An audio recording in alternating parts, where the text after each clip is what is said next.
Dans un commentaire de la vidéo « Le syndrome du gisant », Didoun m'a demandé d'expliquer ce qu'est l'épigénétique et si je pouvais faire une vidéo à ce sujet.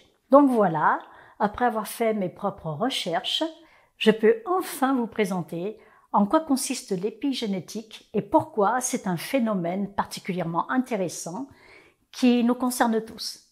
Et pour les plus curieux d'entre vous, vous pourrez constater en fin de vidéo le lien que tout cela a avec le Reiki.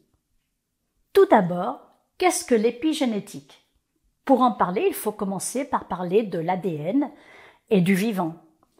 Chaque être vivant possède un phénotype, c'est-à-dire un ensemble de caractères observables, physiques ou comportementaux. Nous pouvons remarquer que chaque être vivant est soumis aux conditions environnementales et est influencé par les saisons, et donc par l'environnement. Un animal peut donc changer sans qu'il y ait changement de son ADN. Par exemple, la chenille peut se transformer en chrysalide puis en papillon. Un papillon est un animal qui n'a plus rien de la chenille car il a développé des caractéristiques différentes de celles de l'animal initial. Pourtant, l'ADN du papillon est identique à celui de la chenille avant sa métamorphose. Je devrais même dire avant sa transmutation. Un changement de température pendant le stade de chrysalide peut même induire un changement des couleurs du papillon. ADN identique, mais caractéristiques physiques et comportementales différentes. Autre exemple, la grenouille change de sexe selon la température ou la qualité de l'eau, et idem pour certains poissons. Tous ces traits biologiques sont sous le contrôle de mécanismes génétiques complexes à qui l'on a donné le nom d'épigénétique. Alors, l'épigénétique, c'est quoi? Si on regarde comment le mot est construit, on remarque qu'il y a le préfixe « épi » qui vient du grec et qui veut dire « situé au-dessus » et le mot « génétique » qui est la discipline biologique étudiant les gènes. Lorsqu'on parle d'épigénétique, on parle de phénomènes qui interviennent donc au-dessus du génome. Les scientifiques définissent l'épigénétique comme tout changement d'activité du génome ou toute modification d'expression des gènes, mais sans qu'il y ait mutation de la séquence d'ADN.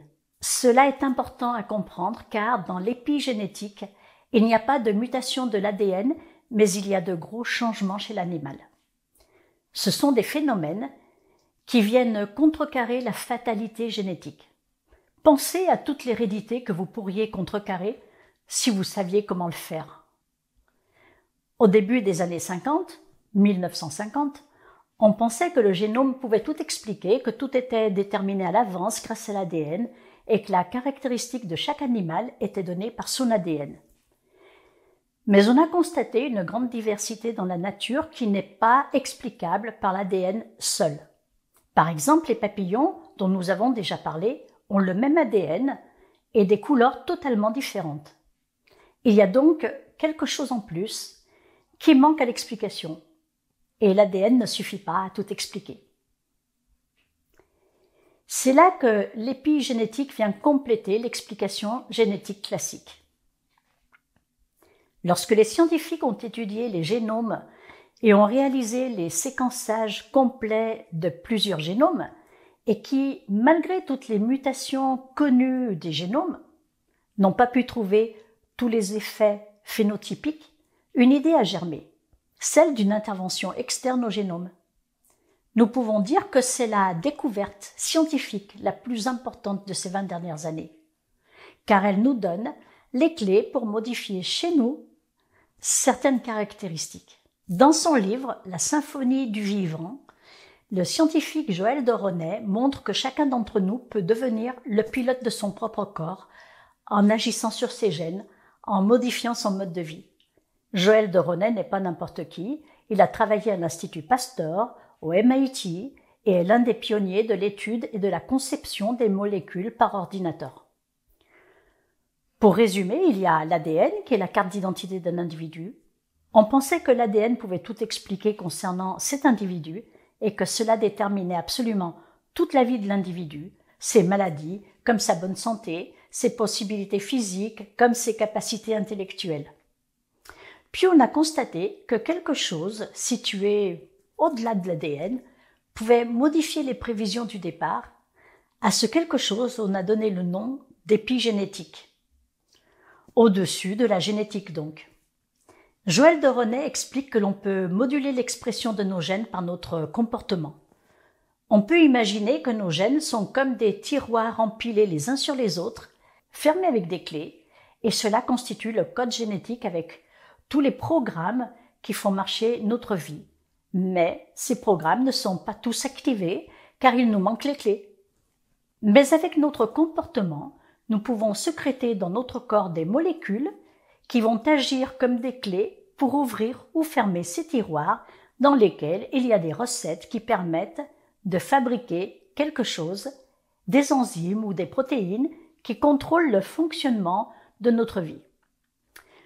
Notre responsabilisation, du point de vue de Joël de Renet, va loin et j'y adhère complètement, car non seulement nous agissons sur notre corps, mais également sur notre environnement et sur la société dans laquelle nous vivons. Nous pouvons donc modifier l'expression de nos gènes sans modifier le code génétique. Ce ne sera donc pas une mutation génétique. Ces modifications, nous pouvons les faire avec 5 éléments: la nutrition, l'exercice modéré, la gestion du stress, le plaisir de faire ce qu'on fait, le réseau social familial et professionnel. Lorsqu'on est en harmonie avec ces 5 éléments de notre vie, nous allons sécréter ces fameuses molécules qui vont agir comme des clés au niveau de nos gènes et qui vont permettre la création de ces fameuses recettes inscrites dans nos gènes mais inopérantes. La recette de la santé parfaite est inscrite dans nos gènes, mais tout le monde n'a pas ouvert le tiroir pour fabriquer cette recette-là. Pour reprendre un autre exemple du monde animal, vous avez des larves d'abeilles, elles sont toutes identiques, mais même ADN, mais une seule deviendra reine. Elle sera la seule féconde qui pourra pondre des larves pour assurer la survie de la ruche. Elle pondra jusqu'à 2000 œufs par jour, alors que les autres abeilles, les ouvrières, seront stériles, et pour cela, 3 à 5 larves sont choisies et nourries différemment des autres afin qu'il y ait une reine. Cette nourriture qui fabrique les reines, c'est la gelée royale et est destinée seulement à celle qui occupera le trône. Nous voyons bien là que les mêmes animaux de départ ne donnent pas les mêmes animaux à l'arrivée. Et cela juste en modifiant l'alimentation.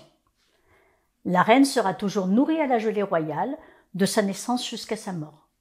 C'est cela l'épigénétique.